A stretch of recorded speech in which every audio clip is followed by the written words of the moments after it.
All right. I want to review a little bit. Let's go back to the PowerPoint.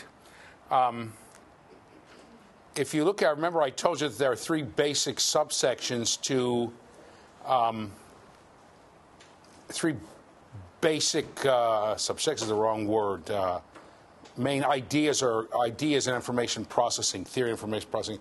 The first one is memories, and it talks about three kinds of memories: sensory memory, working memory, and long-term memory.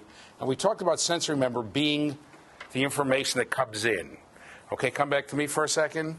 And there's a sense of things. There's a sense of stores. There's a sense of either that somehow this memory filters out all the irrelevant feelings, like the feel of your foot on the floor, or the feel, or your ability to see things with peripheral vision that are not of interest to you. And it only puts the relevant thing into working memory. For those of you who are interested, this is a big, big problem with this theory, a theoretical problem. How does it know what to filter? How does it know whether you're interested in psychology or interested in your bodily sensations at this minute? How does it know whether to turn me off or turn off the feeling of the feel of your back on the chair? So it's a big problem. It's a big problem. Also, without really understanding as to what we've been told, many of you will be told, well, there's something wrong with the memory filters of ADH kid. All the stuff comes in, and they can't filter out the right stuff. The evidence for that is zero. No, I'm not even sure what that means, because it all comes into all of us. That they're overwhelmed by their the sensories without any evidence that it's true. It's just... But in any case, for this theory, the two memories that we're most interested in are, oops, sorry, hit the wrong button. The two theories that we're most interested in is working memory, and that's what you're consciously thinking about. Okay? And we talked last time about what you can keep in mind, if you will, in your working memory is limited. And we talked about a couple of ways to overcome that. One is chunking, right? So you can remember something. Now, your Social Security number, the truth is that with your Social Security number, you've got that in your long-term memory. We'll talk about that. But if I give you something to remember, then you'll... So, for instance, if you're looking up a telephone number... one time, I remember I'm in a hotel. I'm looking up a telephone number. It's for a pizza place, right? I want to order pizza. So I don't remember 10 numbers. I remember the area code, then the next 3 numbers, and the next 4 numbers, the way we always do it. And the other way is automaticity, and we ended with that. Automaticity are things that you just automatically do without thinking about them. Come back to me if you can. So the idea is that... the idea here is that... you don't have to think about how you tie your shoes. You just do it. You don't have to think about how to brake the car. You just do it. If I would ask you, how do you keep your eyes on the road, keep your eyes on the speedometer, keep your eyes in the rearview mirror, and keep your eyes in the side view mirror, and all that stuff all at the same time, you don't really know how you do it. It's just kind of, you sort of do it, right? You know, different people have different patterns of doing it, but you do it, okay? How do you coordinate? How many people remember when you first started driving, you were terrified because you wouldn't hit the brakes in time? That happened to me, right? Oh, look at all those hands go up, right? Yeah, it's terrifying because you can't coordinate the brake and the gas and the brake. It's awful. Right now, you don't think about it. You just do it, right? You don't think about coordinating it. As a matter of fact, in some cases, thinking about it makes it go more slowly. If I tell you, okay, now think about, does anybody play a guitar or the piano? Nobody? All right, if you tell people, oh, go play the guitar, okay, and you make them do the same thing I did last week, hold their hands so they can't, move their fingers. You say, tell me the notes in some song they played 1,000 times. They go C, D, right? Whereas they can play it quickly because it's just they're not thinking about it. Okay, that also happens with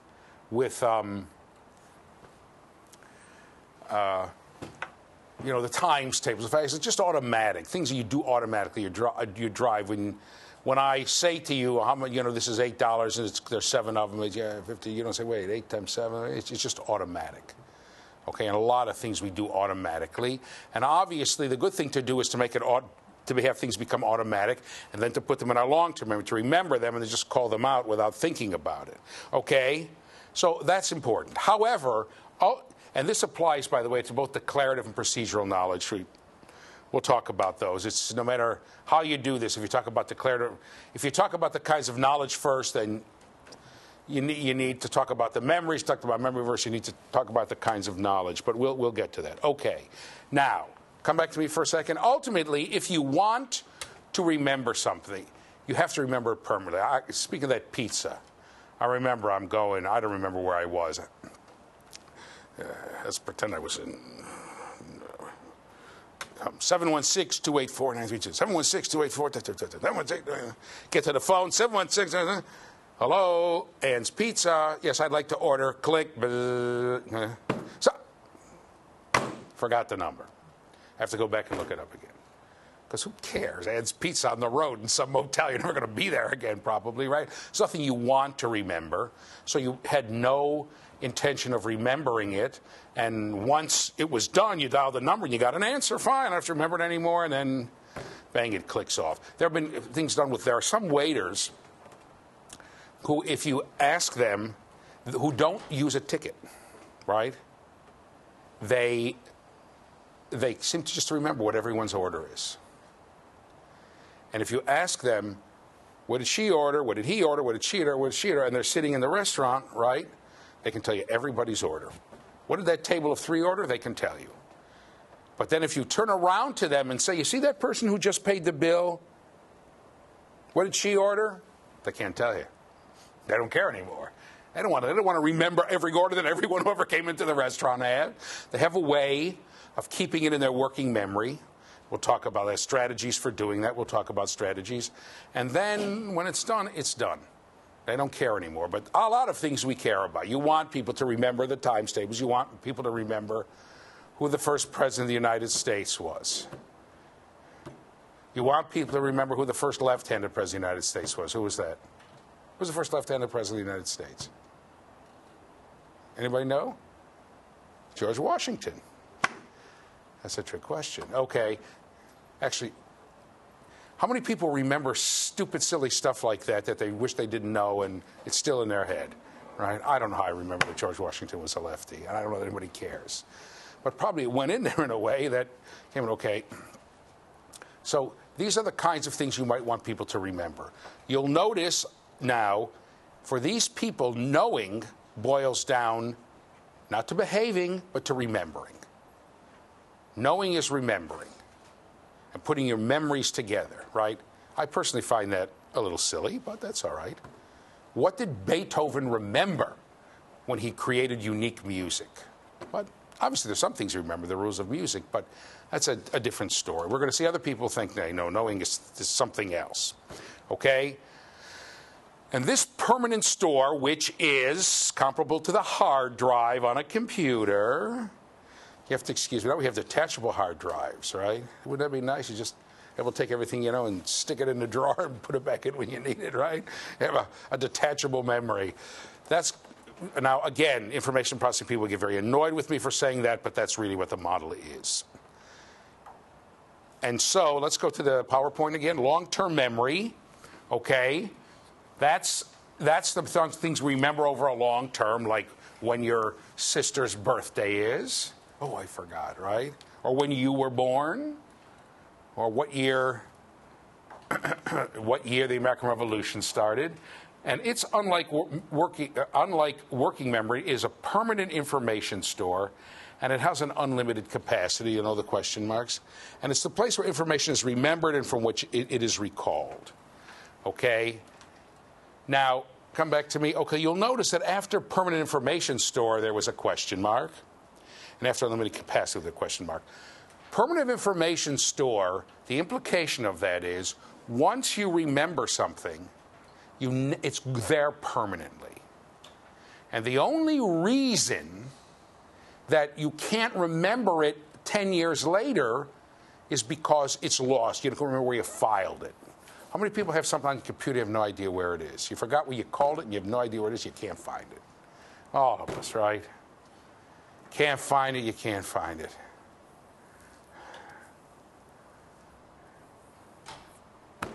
Okay, so there's still a couple files. One time I'm there trying to look on the backup. I have a backup thing looking at all the names, and if I can't do that either. Can't remember what it is. It doesn't matter. I don't know where it is, what's going on. Drives you nuts. Can't remember what you called it. Okay, that's what they're saying is happening. It's there, you just can't recall it. Interesting enough, the reason I have the question mark is that a lot of physiological psychologists will disagree with this. Memory comes from setting up circuitry, okay? The whole circuit notion of the brain, which is the modern notion, by the way, a notion that sort of put the kibosh on learning disabilities, which said, well, there's this part is for this and this part is for this. There used to be a switchboard model of the brain. This part of the brain does this, and this part of the brain does this, and this part of the brain does this, and this part of the brain does this. So if this little part of the brain is damaged, everything's fine except this. That's why you can't read or you can't this. Well, but the brain doesn't work like that. If you're born with damaged circuitry, you're going to have generalized damage. In any case, some people say if you don't rehearse the circuits, they deteriorate and you really do forget. You really do forget. Okay, it's not there. It's gone. There's a big debate about it. I'll tell you the truth, I tend to side with the second people, the physiologists, psychologists, even though I have a lot of reservations about some of the things they say, but that's that forgetting it. So whether it has unlimited capacity or not is not clear, but in any case, what the information processing people are going to say is it's like a computer. You have to encode it. The fact that they use computer language, the fact they have to use computer language is interesting. And it shows that the computer is the model. The other thing is that it has unlimited capacity. Okay? Now, this has been a notion that's been around for a long time. How many people have heard the following thing? We only use 10% of our brain. Who's ever heard that, right? Well, I heard somebody say that. Everyone's heard that. And I said, you know something? I have a friend who has a lot of brain damage and needs brain transfer tissues. Could I have about 20% of your brain for that? The person said, you're only using 10%. You'll still have 70% left over that you don't use. Right? It's such a foolish statement. We only use 10% of our brain. Okay? You want me to go in and take out 2% of somebody's brain? You'll see that things will begin to happen that are not so good. Right? We use our whole brain. Our brain is full of interconnected circuits all interacting with one another. Right? And you'll see, by the way, that's Piaget's model of cognition. But in any case, what those people are really trying to say is that if we had efficient ways, we could remember a lot more. And we can remember more and more and more and more and more and more. There's really no, so even if there is some theoretical endpoint, we're not doing it. Okay? And we will see toward the end of the discussion of information processing how information processing has actually come together and taken a number of strategies that have been used over the years for increasing our capacity to remember things. Okay? All right, so let's go back here.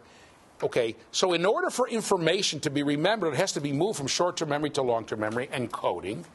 We don't use the word learning anymore with information processing. We use encoding. Okay? We don't say the kid has trouble remembering or thinking. The kid has a processing problem. Computers process. We have begun to treat children like little computers. And in order to work with previously learned knowledge, it has to be recalled from long-term memory and moved into working memory. So, here, let me show you here on the tablet. See if we can get my picture in there. Here's what it looks like. Okay? This is sensory memory. So the stimuli come from the environment, that's an E, into sensory memory. Sensory memory puts it into working memory. And working memory puts it into, I'm going to make this bigger because this is huge, into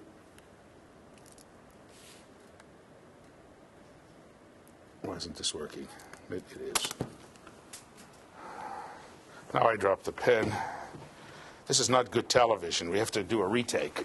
Okay. Puts it into long-term memory.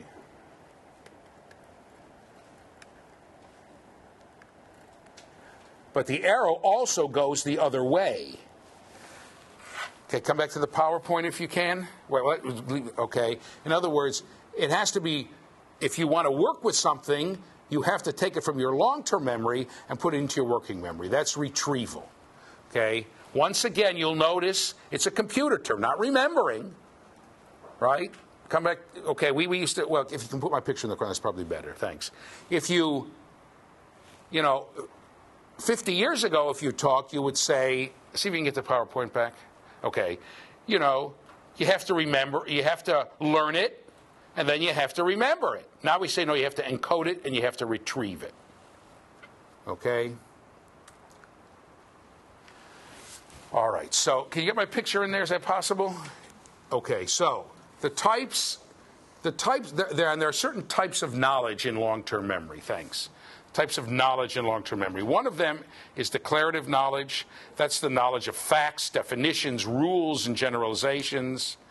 And one of them is procedural knowledge, showing how to perform activities, how to do that. So I'll give you an example of declarative knowledge, okay? The first president of the United States was the sixth president of the United States was, let me think. No, Madison was the fourth. John Quincy Adams.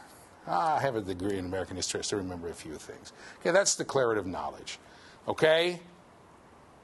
And we have, okay, things that we know. And we have different kinds of declarative knowledge. How to remember declarative knowledge? We have propositional networks, linear orderings, images, and schemas. These are the different types, and these are really built on how computer programs are built. Okay, so let's talk about these one at a time. Don't worry about it. One of the interesting things about this theory is that it uses a lot of fancy jargon for things that are kind of, you know, everyday stuff. So a propositional network is, first of all, there actually are facts, okay? But a propositional network is remembering the relationship. Cats are felines. They're the smallest felines, usually. There are some cats that are the biggest domestic cat is bigger than the smallest wild cat, right? Bobcat, but that's okay. Balls roll. Baseballs are covered with leather, etc. Okay? Those are propositions. Okay? Teenagers are obnoxious, that kind of stuff. I'm just kidding. Take it easy. Take it easy. Even though it's often true. Who's ever raised a teenager? You'll know it's often true, right? So, okay. So that's one thing, understanding relationships. That's a proposition, right? The second kind is called linear orderings. And a linear ordering, you know that. Sunday, Monday, Tuesday, Wednesday, Thursday, Friday, Saturday, Sunday. January, February, March, April, etc. A, B, C, D, E, F, G. There's a linear ordering. Hierarchies, okay? Beagles are dogs, dogs are canines, canines are mammals, mammals are vertebrates, vertebrates are animals. I don't know. I probably forgot something in there. Okay, you understand? Piaget is going to tell you this is not a matter of learning, particularly hierarchy. Hierarchy is a matter of cognition. That's why little kids will tell you you have 10 ducks and 2 robins, and you have more ducks than birds, even though they'll tell you the ducks and the birds are robins, because their cognition isn't able to think hierarchically. But we'll get there, okay? So this is, and already by going A, B, C, D, E, F, G, you saw that there are certain ways to facilitate the learning of these kinds of propositions. Music is one. Okay, images. We also have mental images, a mental image of a map, a mental image of an event that occurred in a person's past. Some of you have vivid mental images. Interestingly enough, often, how many people have vivid images called up from the past when you smell something, a certain smell? Tell me about it. Go ahead. Push the button down. What is there a smell that you can think of that calls up an image in the go push it down. Push it down. Like a particular food or something, or yeah. Can you remember a specific one? When I was little, my mom used to cook like my dad's native food and stuff, so it just brings back And you smell that food, and it goes back to when you were a little kid, right? Interestingly enough, in theory, that's a very common occurrence. Okay, in theory, the information processing people are worried about all the senses, right?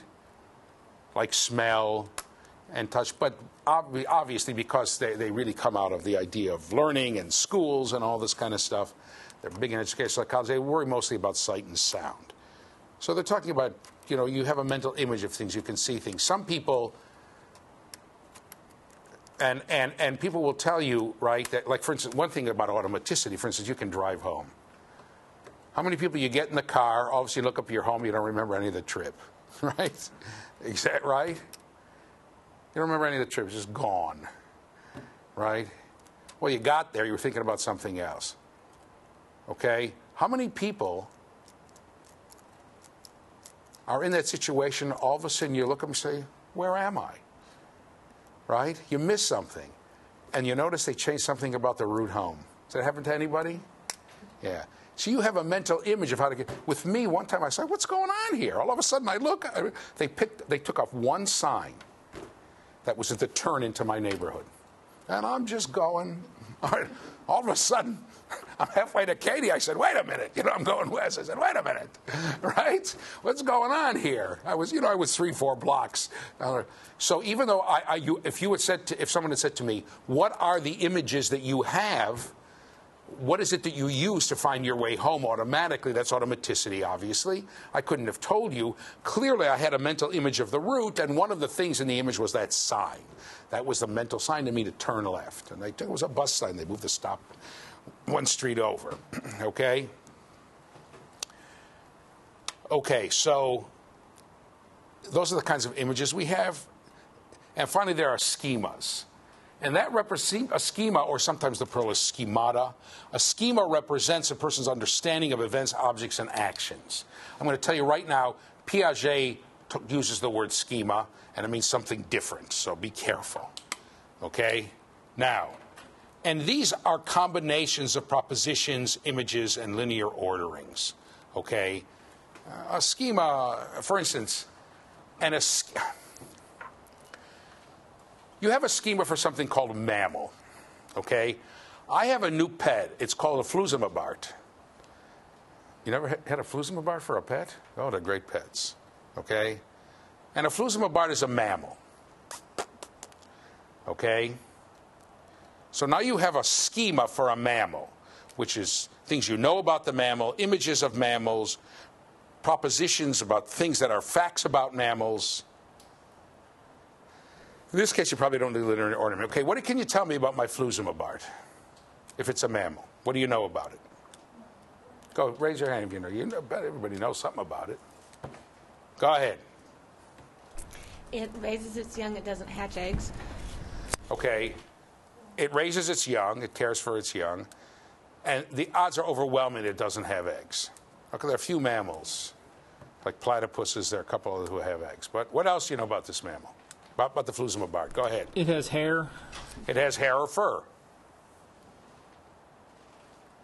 Hair or fur. What else do you know about it?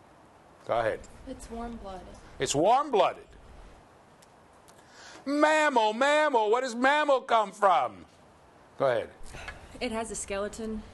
Has a skeleton. That's right. Not all animals have skeletons. Go ahead. It has mammaries. Mammaries, and it feeds its young with milk, right? That's how a platypus gets to be a mammal. It lays eggs, but it has milk, right? You know a lot about it, right? You don't know how big it is. Could be tiny, could be huge, right? Even if I tell you a dog, you don't know how big it is, right? It could be tiny, it could be. You don't know. You don't know whether it eats. You don't know whether it's a meat eater or a vegetable eater, right? Or a plant eater. That you don't know. Some mammals are meat eaters, like tigers, and some are plant eaters, like rabbits. Some eat both, like people, apes. Okay, chimpanzees. Yes, those sweet chimpanzees you see nibbling on the bananas. They hunt monkeys and eat them. Take my word for it. Okay, so watch the Discovery Channel sometimes. It's pretty brutal too. In any case, the But you know a lot. So you have some. If I tell you this is a bus, okay, you know something about it, a proposition about bus. It has wheels. It's probably bigger than a car. It has places to sit, etc. Okay, we have certain ideas that go into our schemas of things, right? Now, unfortunately, we can get erroneous ideas about erroneous ideas. Prejudices come from this. Okay? Or real lack of understanding comes from this. That's why it becomes, and in some ways, because this is a conception of building knowledge and getting a whole, it's often tough to pull off a piece. But if you have to, you have to. One day, if you want to do yourself a favor, this is one of my gems of wisdom, go and read a textbook about something you know. Once I was shown a multicultural textbook. They had a page and a half about Jewish culture. There were 6 mistakes. Just flat out mistakes. I said, I got to see. So I took the book. I borrowed it without telling people. I took the book, right? I brought it back from the school where I was. And I brought it to other people from other areas of the world, right? From different, quote-unquote, cultural backgrounds. Same thing. There were so many mistakes about just about everything.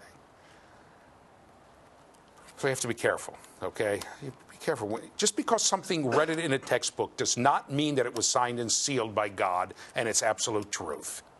There's a lot of stuff in textbooks that are either opinion, presented as fact, or stuff in textbooks just flat out wrong. I know a physicist. He's since passed away, but that was one of his hobbies. Going into physics textbooks and science textbooks and catching the mistakes. I'll tell you this, I know it's astounding. The least mistakes he ever found in a physics textbook was 78. He usually would find well over 100. That's frightening. I mean, just things that are just wrong or incomplete. And if you state them that way, it doesn't. Once I read, he said, you figure this out. So it said, momentum is never, first paragraph says, momentum is conserved. You never gain or lose momentum. 3 paragraphs later, it talks about the loss of momentum. So I said, you don't have to know physics to figure out something's wrong here. So he said, well, the truth is that the momentum is going into the earth, right? And that little, it was this chair spinning. That little amount of momentum that you have from putting that little amount of momentum into this huge earth isn't going to make any difference. But it's there. So in any case, you have to be careful about getting erroneous things into schemas. And a schema is a way of understanding something. So you have schemas, these people will say, for how to add numbers. And in that schema is knowing and carrying, regrouping, whatever. You have a schema for how to add fractions. You have a schema for how to drive. You have a schema for how to deal with taking tests. Some of you have good schemas. Some of you have rotten schemas. Some of you are awful test takers. Believe me. I'm talking to everybody, okay?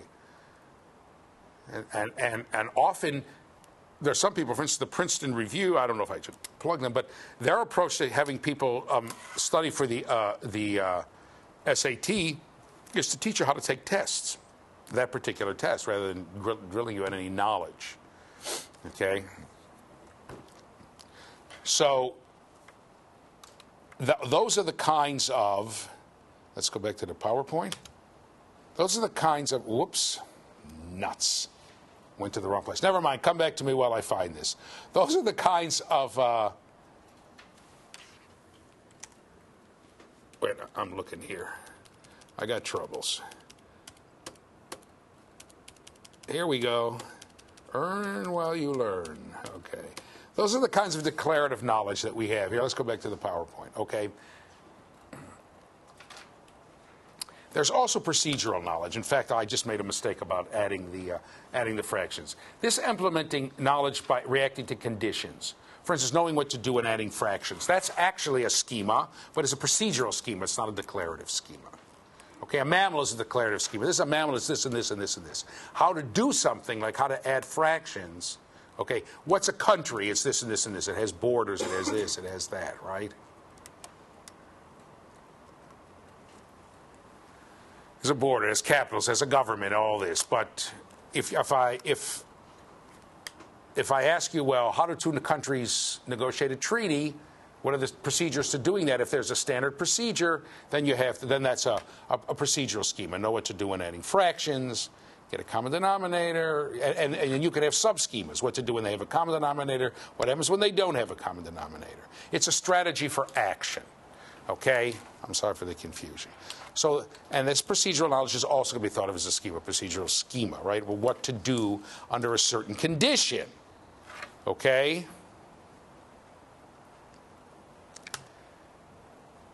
Now, I get it's the knowledge of how to perform and how to do things. Okay?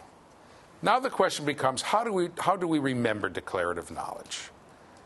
And this is the big educational contribution, if you will, and the educational approach of information.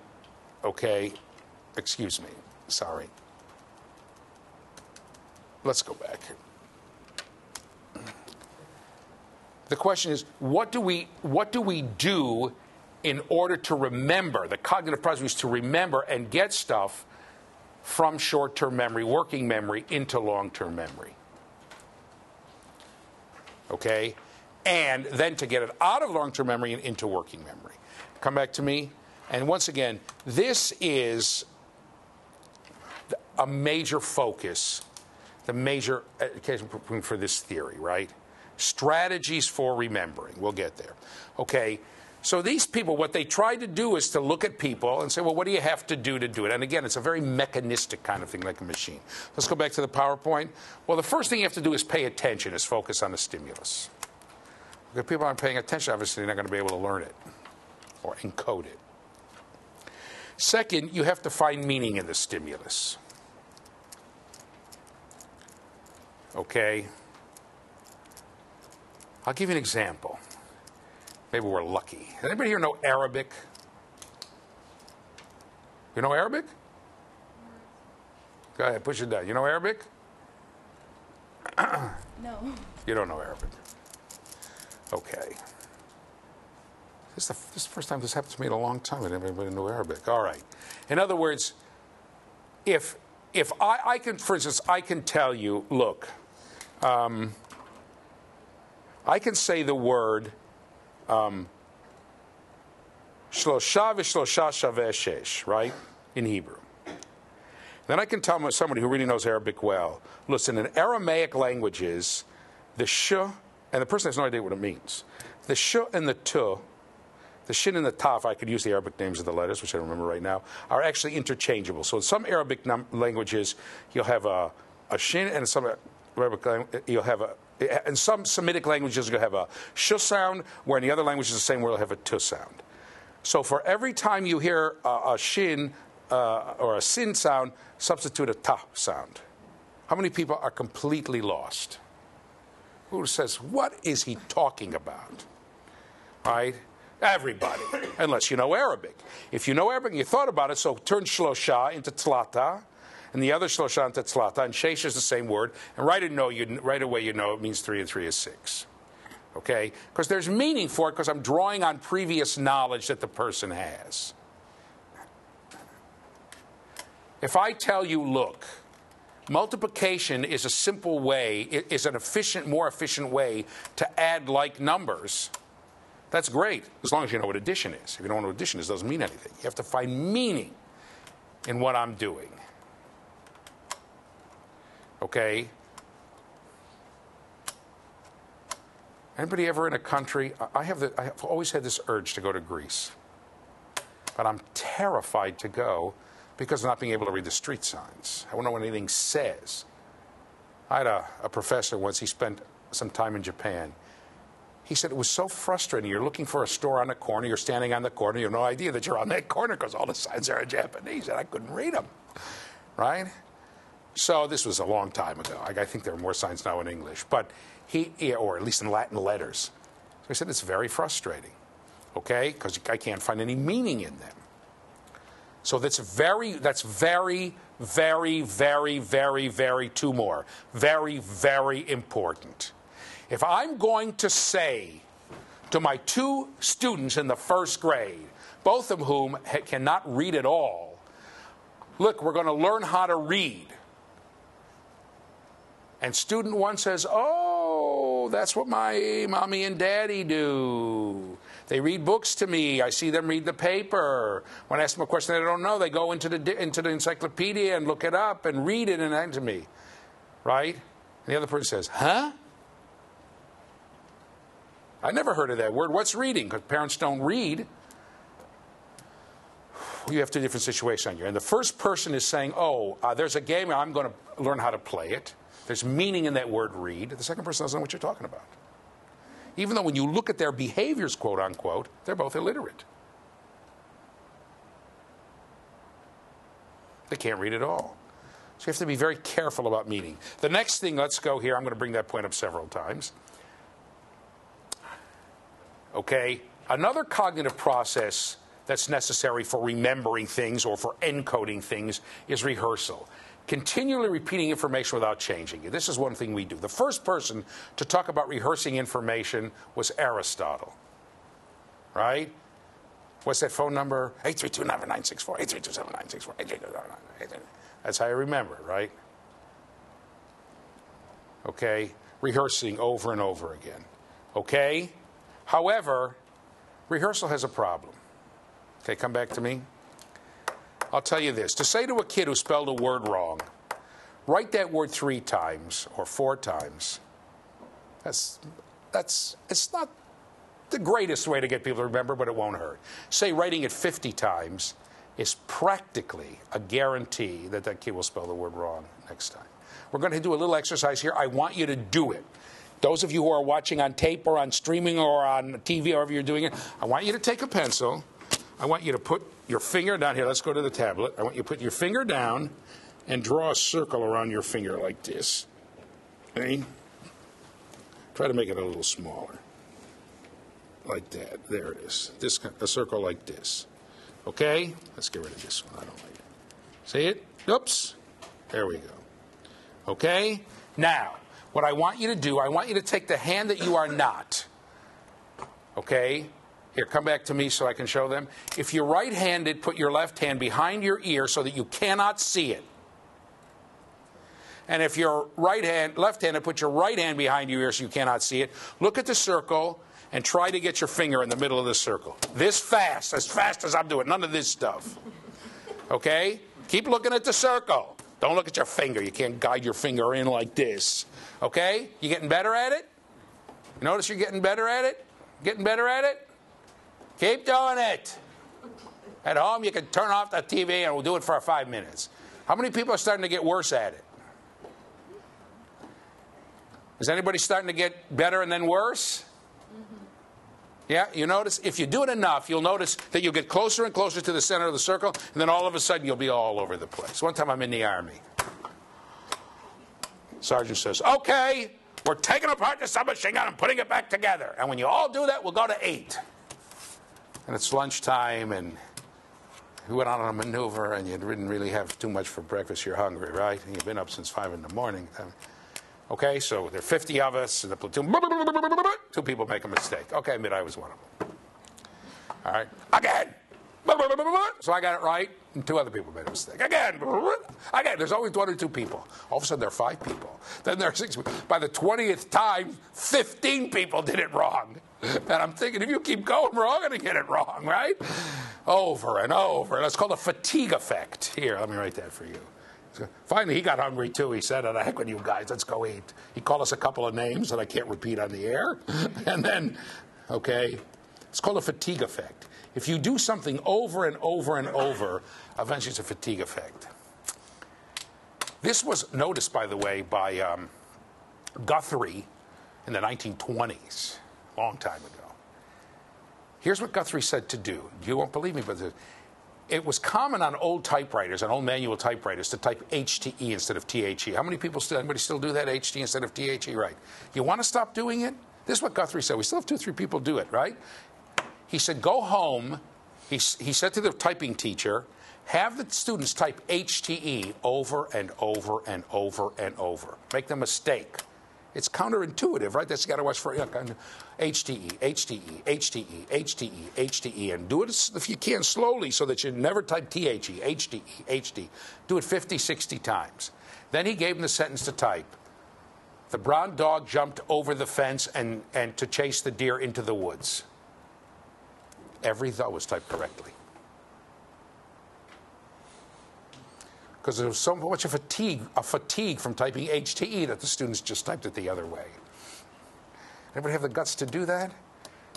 How many people make mistakes all the time? One mistake you make all the time. What's your mistake? I'm forgetful. I always forget where I put stuff. Sometimes Right. I gotta think about, like, wait a minute, But- I just put it there. Okay. I gotta remind myself. All right, well, we'll get to that. But how many people make a typing? We'll get to that. I'll show you how to do that. How many people make a typing mistake all the time? I got to film that. Can you talk to me? No. Who makes a typing mistake? What's your mistake? It's a matter of typing slower than I'm thinking, so all my words, all the letters are there, but they're just not in the right order. In the right order. I'll bet if you look, you will notice that there are certain words where the letter, you always reverse the letters. I always leave the L out of children, right? What Guthrie would say to do is to type children, to type the ILD, to type ID, ID, ID, ID, ID, ID over and over again without the L in there. And then next time we'll type children. Well, there's some common mistakes. Letters are reversed all the time. So you got to be careful about rehearsal. It's not too effective. Do not, I'm telling you right now, do not have kids do things over and over and over and over and over and over in one setting. It's a terrible mistake. And this has been known for getting on to 100 years now, 90 anyway. Okay, let's go back to PowerPoint. The next is encoding, forming mental representations of information and storing it in long-term memory. Finding, if you will, a strategy to remember something. We'll talk about that more. Encoding is the computer term for remembering. A way to remember something.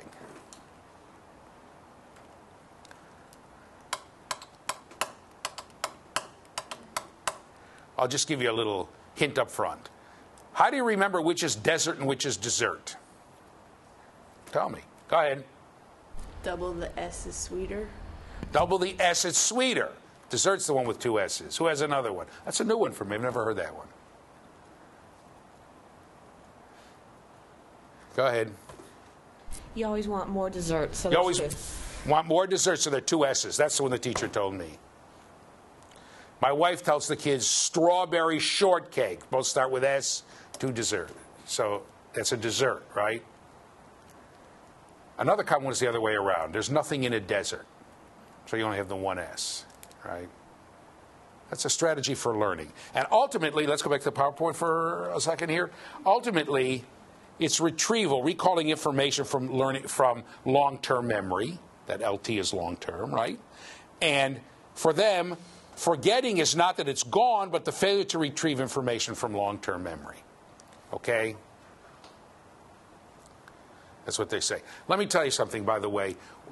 You have to be very careful about things like hypnotism or brain stimulation, etc. You know, when people have brain surgery, they're awake because it's pretty delicate. You know, anyway, well, we'll destroy 2 more cells and the person can't see out of her right eye, right? So they want to take as little as possible, and they'll stimulate certain cells to ask the person what's happening. And if the person says nothing, well, okay, well, then we can, you know, we don't have to worry about that cell. And people often, when that happens, they'll have vivid memories of things that happened long ago that they say they forgot. And one woman talked about suddenly remembering when she was 2 or 3 years old, the house where they lived, and the tree in the front, and the swing, and the whole thing, right? That she completely put out of her mind. Except she had an older sister who said, 6 or 7 years old, she said, we never lived in a house like that. There's no swing. It was like a dream. It was just random, you know. They're stimulating her brain just like your brain is sort of randomly stimulated when you're asleep, and just stuff is coming in there. So you have to be very careful. Just because people can remember things under hypnotism doesn't mean that they're real. Remember, unquote. Or they get, you know, so you have to be careful about that. Okay? All right, so let's talk about how do we remember this stuff first. Encoding. Encoding is connecting new information to what the learner already knows. And learning occurs if these connections are meaningful, if there are associations between the new idea and others already in long-term memory. It's a lot easier to do that. Okay, so come to me for a second. So if I say to you, okay, I'm going to teach you how to write Arabic. And it's an alphabetic system, but it's written from right to left instead of left to right. That means something to you. People who don't know what an alphabet is, it doesn't mean anything to them. Okay? When I said to you, what was the name of that pet? I don't remember. A flambazort, whatever I call it, is a mammal. You could connect it to something. Okay? You could connect something, right away. But you have to be careful. People make different connections. Okay, I'm going to say a word, and you tell me the first thing that pops into your head. Pluto. Okay, how many people thought about a planet? Somebody said Jupiter, right? People thought about a planet, something connected to the planets. How many people thought about a dog? It's usually about half and half. A few more with a dog. Yeah, that's okay. Did anybody think about the Roman god of the underworld? One person. That's the guy who hates sports. You see what he spends his time doing. Right? Okay. That's the first thing I thought about too. If you were just studying Roman mythology, are you studying Roman mythology now someplace? Push it down. Greek and Roman You're art taking a history. course in Greek and Roman mythology. Bang! That's the association he makes. So you have to see. I had a feeling because usually the dog is the first thing that pops into people's head. All right. Sometimes the planet. Okay. Now you'll notice those people who thought about the planet. One person already said Jupiter. How many people, when I said Pluto, already had Mickey Mouse in mind? When you thought about the dog, had Mickey Mouse in mind, sure. So one person is going off in the solar system, the other person is going off in Disney cartoons, right? And you never know where it leads. Okay, most of you notice that I wear a Looney Tunes tie every day. The minute I hear anything with cartoons, my mind jumps right to Bugs Bunny. I don't care if it's Mickey Mouse. I don't care if it's a Disney cartoon. Jumps right to Looney Tunes. Okay, that's how it worked with me, right?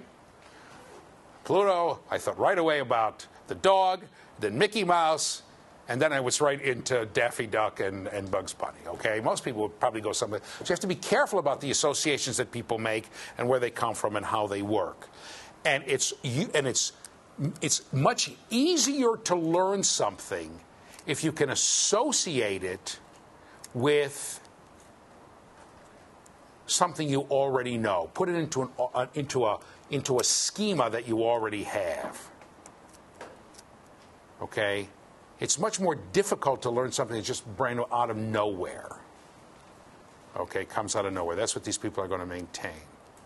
Okay? That's why it's so much easier for the person who's seen reading to make sense out of my saying I'm going to teach you how to read versus the other person who's never seen it, doesn't know what it means. It becomes much more difficult. And often you'll tell people, well, a reading, especially adults who have a sense, reading is just making it like pictures. We're going to make pictures out of letters or words, right? We're going to make words into pictures. And you try to do something with which they can identify, which they can associate, right? You're studying Greek and Roman mythology? You're Yes. aware of the fact, what? Yes. That this is their religion. Yes. Yes. You got to look on his face like this. Come to me like, right? It is so foreign to what we think of as religion today. There's no morality in there, right? As a matter of fact, if you want some examples of a character in literature who's as immoral as can be by typical religious standards, it's Zeus, right? The God, he changed himself, he rapes women, and he changed himself into different forms to chase them. And I mean, he's a horrible, and they kill people just because they get involved in wars, and it's awful stuff, right? It's just.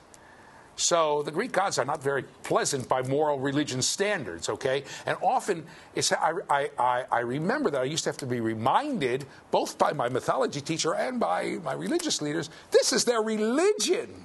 Think about it for a second, okay? Because it's a disconnect, okay?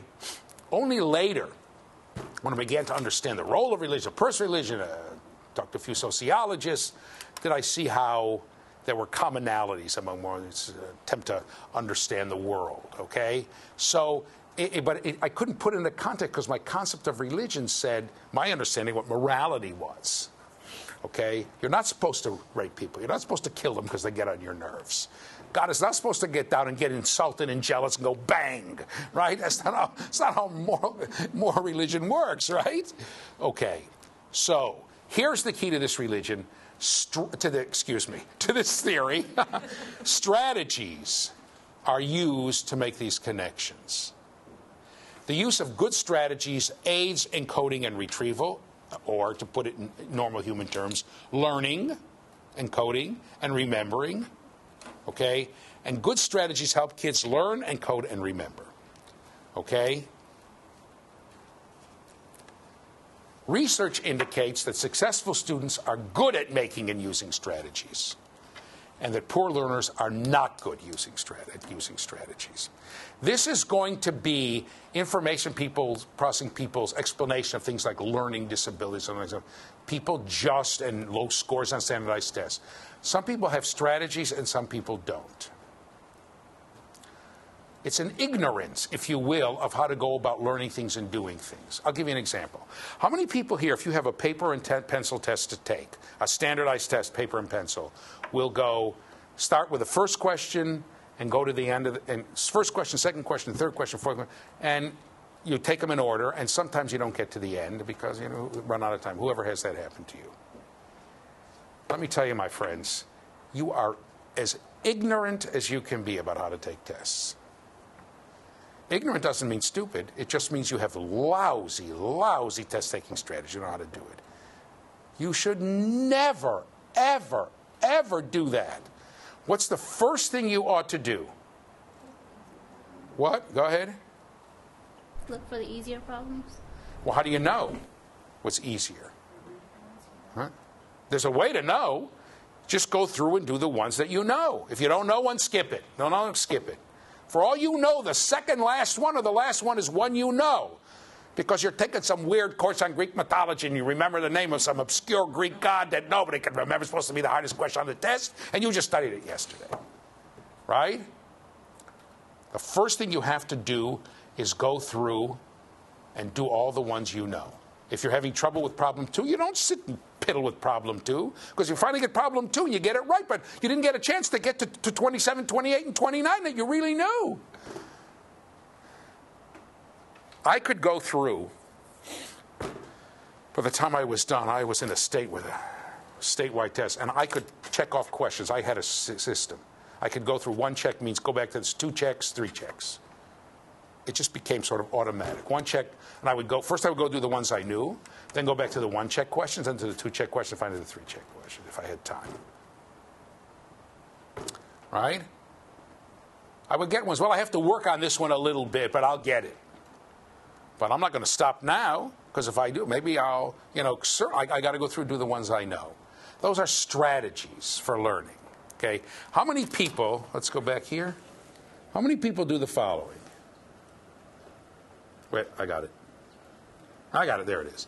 6, 3, 9, 4, 2, 8, 7, 1, 5.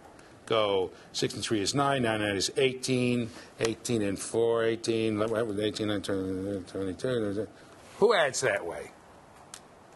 Who adds that way? Oh, you don't. Good for you. How do you add? Tell me. How do you add? What do you do to add all these crazy numbers up? Yeah. You look for the ones like in base 10? Yeah, you look. How many people do that? Look for 10s. Here, let me show you this. So here's 110. Phil, are you watching? 110. 2 10s. 3 10s. 4 10s. Plus 5 is 45. You got it? All right. Anybody use another strategy to add those up? What are you going to do if a kid comes to you and makes 5 9s? 1 9, 2 9, 3 9s, 4 9s, 5 9s. I can see you can do that. You're going to tell them, no, you got to make base 10? I did that once. I remember the answer was 36. It was 3 10s and a 6. And I told the teacher, I made 4 9s when 4 times 9 is 36. She was a good teacher. She said, do it your way. Didn't matter as long as I had a good strategy. We often become overwhelmed with the strategies. Phonics is a strategy for reading. If a kid can't do it, stop doing it. The kid, that strategy's not working for that kid. Right? Whole word recognition is a strategy for reading. Kid can't do it, stop doing it.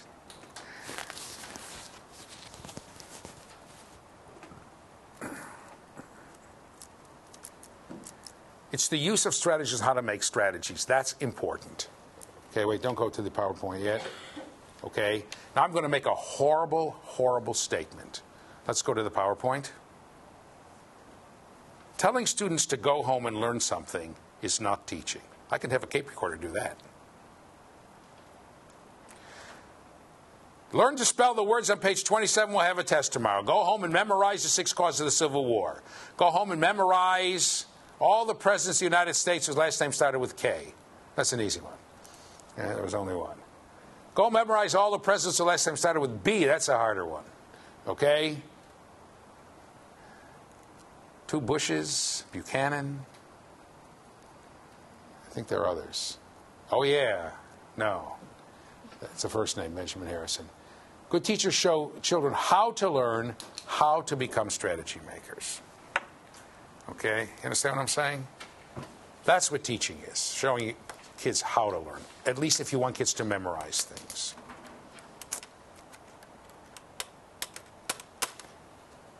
Okay? And there are many different kinds of strategies, okay? You need to come up with strategies people remember things. Who knows the capital of Ohio? And who doesn't? Don't say. Who does not know the capital of Ohio? Okay? When Columbus came to America, this I stole from my wife. When Columbus came to America, he said, oh, hi, oh, hi. Columbus is the capital of Ohio.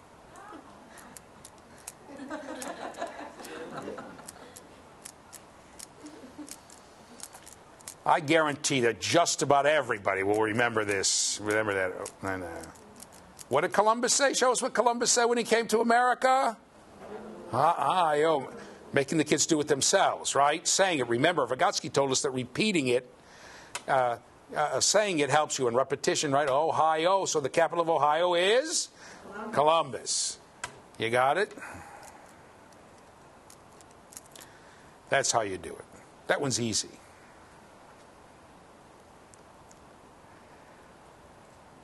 There are a few states that have the decency to have the biggest city in the state, the capital. Not too many. Right? Not too many.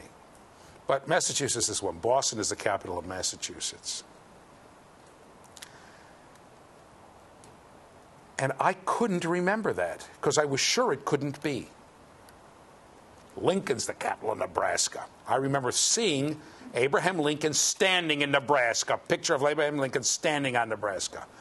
So finally, and I would get that wrong because I could remember, we learned about the Boston Tea Party. I said, all right.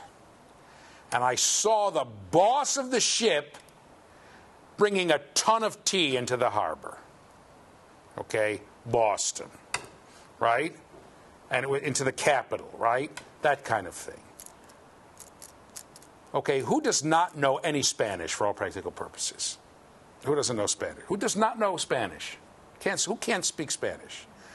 Let me ask a different way. Who does not know how to say the word duck in Spanish? Who doesn't know how to say duck in Spanish? Okay, somebody who knows Spanish, tell us. Pato. Put it down. Pato, here it is.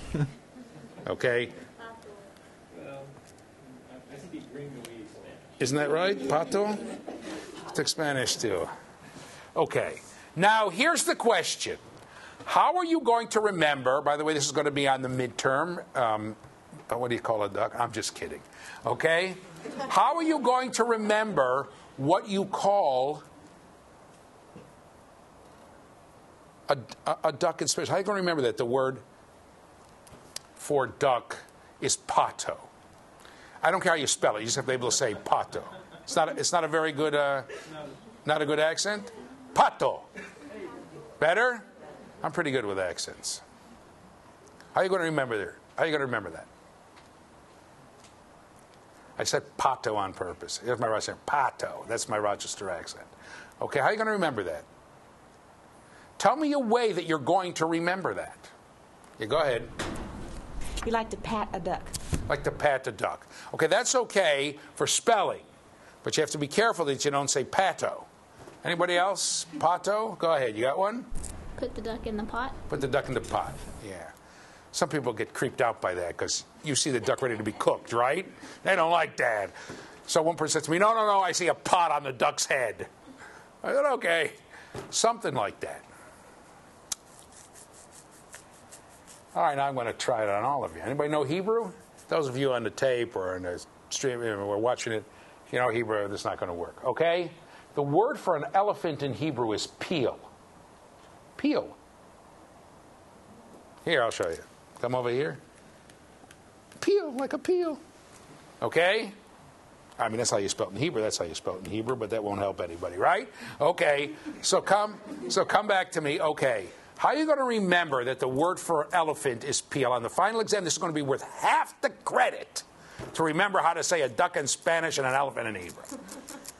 Okay? How are you going to remember that the word in Hebrew? Go ahead. Well, it's EL, and elephant starts with EL, so peel. Okay. You can do it from the spelling. There's an EL. Peel. For how many people is that a clue, right? If I'm her teacher and I find that that hint would not work for me, the most important thing for me to do is mind my own business. If that works for her, because there's no put in there, she's got it figured out, mind your own business. If she comes back and gets it wrong, then I got to say, you know what, we need another clue here. This one's not working. Who else will remember a peel? Go ahead. Elephant means loves oranges in Sanskrit, and so you have peels, oranges. How many people saw the elephant peeling something? Or what did you see? Push it down? An elephant peels a peanut. Yeah, that's a common one. Elephant peels a peanut. I'm surprised she's the only one who thought of it. That's a good one, because elephants eat peanuts. Sanskrit, huh? That's right. He's putting it into some structure that he has. Okay? Now, you'll notice the minute he said Sanskrit, most of you turned it right off. You don't even remember what he said, because you don't know Sanskrit.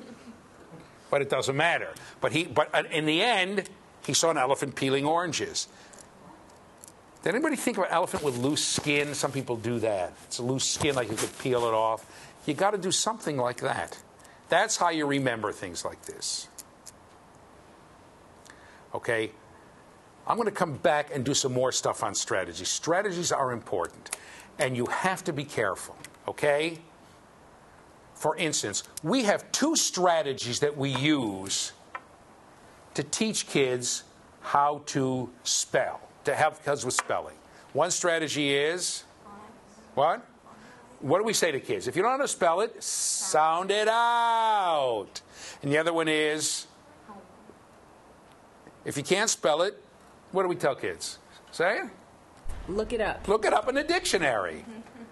The first time a kid ever cursed at me in class was in 5th grade, right? Right out loud. They would call me all kinds of names behind my back, and they would use the words. I taught in a couple of tough schools. The kid says to me, Mr. Lieberman, how, and he's in this tone of voice, how in the hell am I supposed to look up the damn word in the dictionary if I don't know how to spell it? Pretty smart kid. I said, you know, you're right. 4th grade, I think it was. I was a little kid. It was 4th grade, I think. It was 10. I know the kid was 10. The kid had a point. It's not a very good strategy. Right? It might be a good strategy if you can't remember the word is spelled E-L or L-E. You look it up, whatever. You don't know. The other thing is sound it out. Okay, let's go to this tablet. Let's go to the tablet. I'm not making this up. This is a word that a kid I was working with brought me. Anybody know what that word is? Say it. Go ahead. Against. Against. Here it is. Against. That's pretty good, huh? They got 3 letters right. The rest, I don't know. Oh, the G is in there somewhere, right? Anybody know what this word is?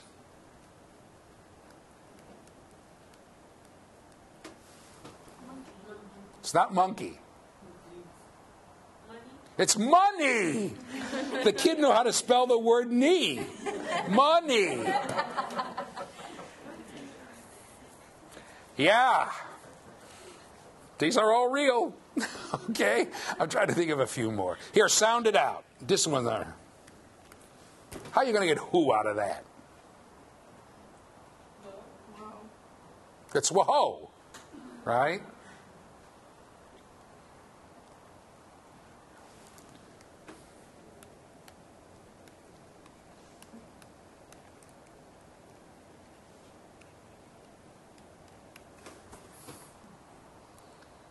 Heel, heel, heel. Here, let's try another one. This is home, and this is Rome, and this is dome, so this must be comb. No, no, no. That's come. This is comb. Huh? And by the way, while we're at it, this is also Rome. Right? Give me a break. Right? Give me. Sounding out is, it's okay, but it has problems. Okay, so let's say we have the 2 words pair and pair. A pair that you eat and a pair that's a pair of shoes. How are you going to remember which is which? Here's the problem. With you now, it's automatic. You've gone into automaticity. You just know. So how are you going to remember? What are you going to tell a kid if he wants to? Go ahead. With the pair you eat, it starts with an E. Well, how are you going to remember that? Go ahead. Go ahead. Pairs you eat. Eat, and eat starts with an E. Very good. The best one I ever heard, one kid said to me, I imagine a pear in my ear. E-A-R, right? P-E-A-R. So I imagine a pear in my ear. Anybody got another one? I remember how I did it when I was a kid. Yeah, go ahead. Push it down. Friend to the end, and there's end in friend. Say it again. I'll be your friend to the end, and friend has E-N-D at the end. Okay, there's one. That's how he remembers it's I-E and not E-I. Friend to the end. Anybody got another one for pair and pair? This one I remembered how I did it. Go ahead. For a pair of shoes, you can think of it as like you're walking on air. Pair of shoes walking on. I had one close. I imagined a pair of shoes floating in the air. A-I-R, right? Okay. We'll talk more about strategies and what to do about teaching, okay? We'll get to these strategies. I will tell you, I'll do it now and then we'll do it again. The first thing you need to do, your first job is to make kids aware of strategies and give them strategies, help them with strategies. But ultimately, you have to have them become their own strategy makers. Okay? Identify good strategies that have worked before.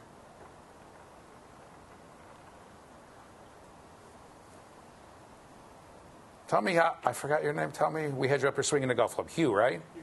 Hugo. Tell me how you say an elephant in Hebrew. Push it down. Push it down. Peel. How did you remember? He's not sure anymore. Hey, he didn't come up with a strategy. By the way, here's the problem. That things become automatic quickly. Okay? All right, I'm going to do it. I got to tell you a story. Okay? I was working with someone who had come from Panama when he was 12. Okay? To the United States when he was 12.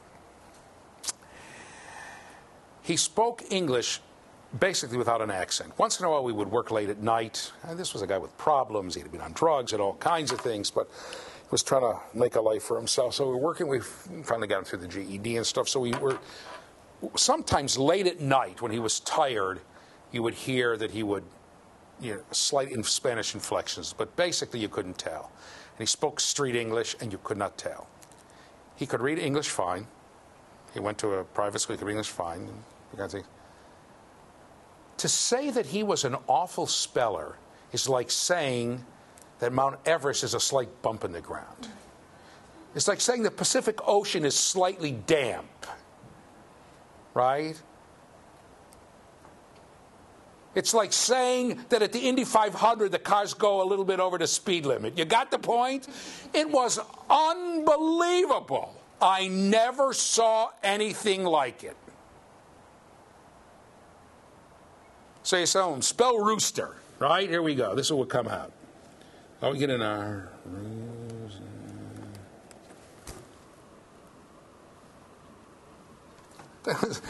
One of the jobs I had, when he would write notes or write papers to the psychiatrist or the other therapist in the clinic, they got to get permission from him to show him.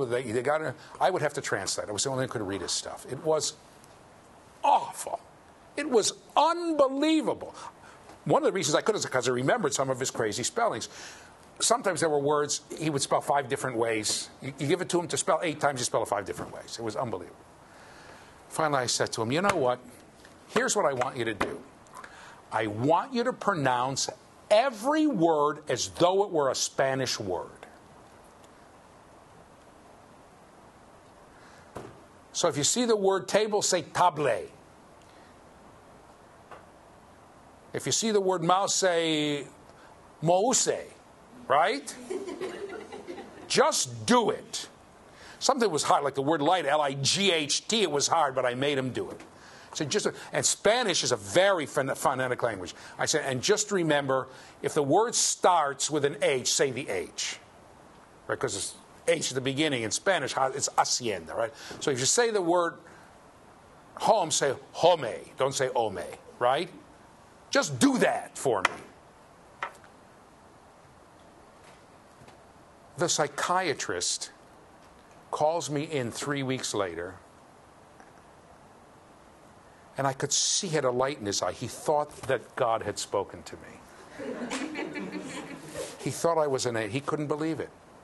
He went from total, incomprehensible gibberish to somebody who spelled making mistakes. He obviously still made mistakes because of certain things you couldn't do, and he couldn't say them right, and you didn't, and the B's and the V's he would mix up because in his accent of Spanish it was B, so he would say, right, the V and the B sounded very similar. But it's counterintuitive because for everything, every English word, he had to also remember a Spanish pronunciation. You think, oh my God, all that work. But that's not true. These people are going to tell you everything it worked. That everything that you learn, you had an association about how to do it. And then you forgot. How did you remember how to spell cat? Not one of you remembers how you know how to spell cat. You can spell cat, K-A-T. You can spell a C-A-A-T. How did you remember how to spell comb, that it's C-O-M-B? That really is no good, right? You didn't know that, huh? Comb, C-O-M-B. How do you remember that?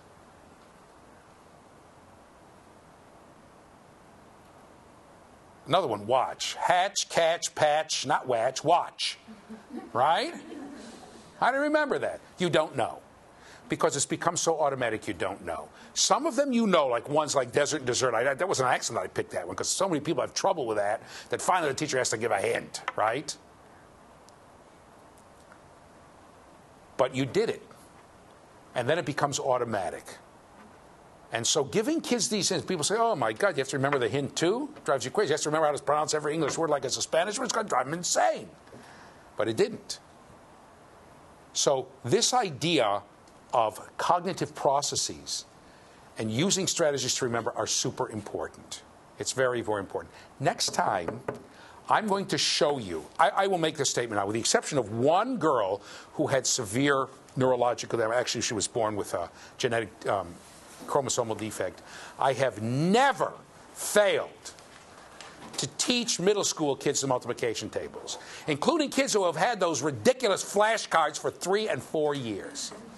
And I'll show you how I do it, by using strategies. Okay? All right, I'll see you next time. Be happy. Don't worry. Be happy.